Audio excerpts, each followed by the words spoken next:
Michelle here, back with another spooky Reddit read. Since I took a few days off there, I've been dealing with migraines again. Fighting it, guys. I even visited the ER this time. It was bad. So I'm trying to give you guys a couple of stories since I flopped here the last few days while I've been trying to feel better.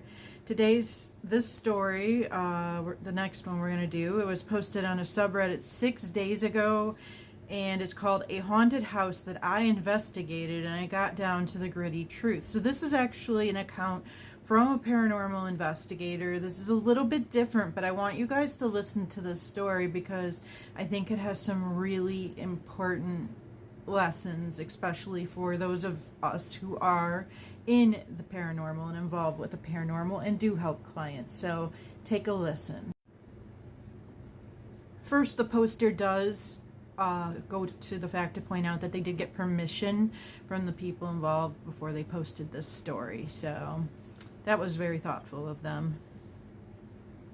Start out, I'm a paranormal investigator.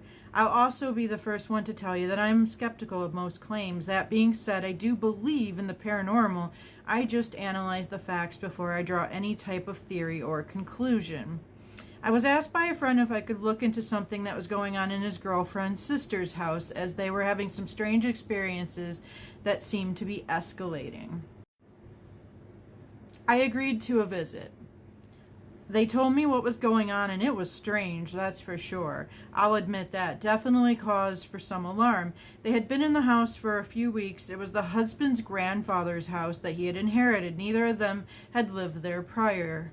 So the two of them had both woken up at different points of the night over the course of a few nights. Both claim they were in different clothes than when they went to sleep. Like she woke up in her work scrubs once, and he apparently had woken up completely unclothed, and neither of them were in the same room that they slept in.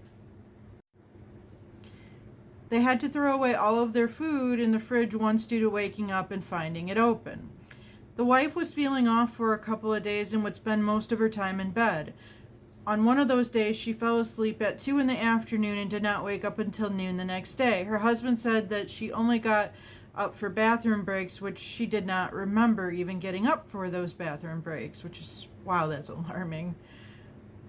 The husband was getting headaches randomly while in the house, but in specific rooms. One of the rooms in particular was the room that his grandfather had passed away in. He figured they were dealing with a haunting, and he had called a local priest to bless the home. This did not do much good. Things kept happening, and it seemed to be getting creepier.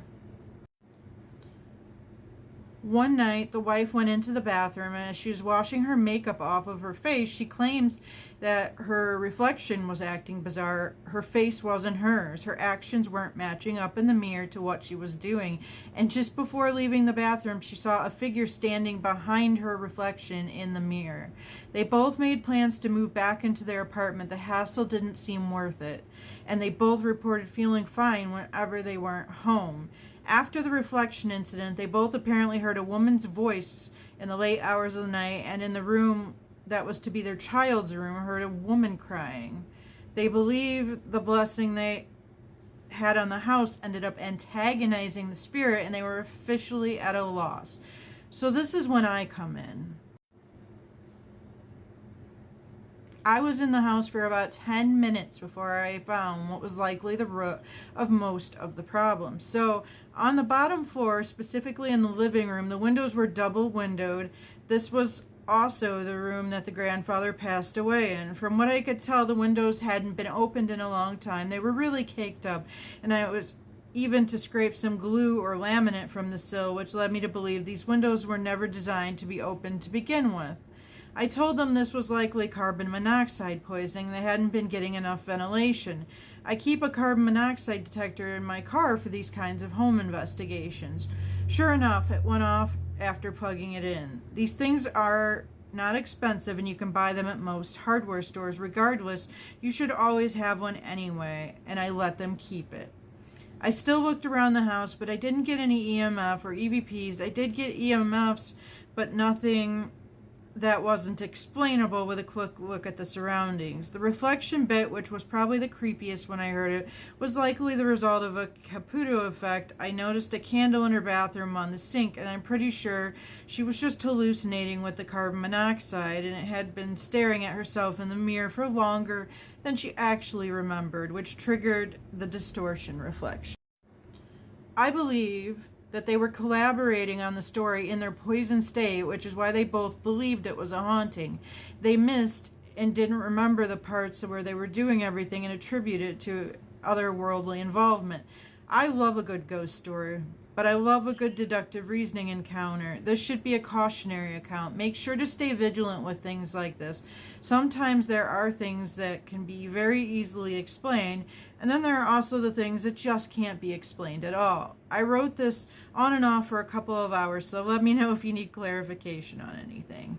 I hope you have an amazing rest of your week. Much love and big hugs, they write. So what do you guys think? I wanted to share this story, even though it didn't end up most likely being paranormal. So we don't actually know, there's no paranormal things happening there. It could have been a mix of both. But we definitely know CO2 was involved because of the detector going off. And it definitely explains a lot of what they had going on.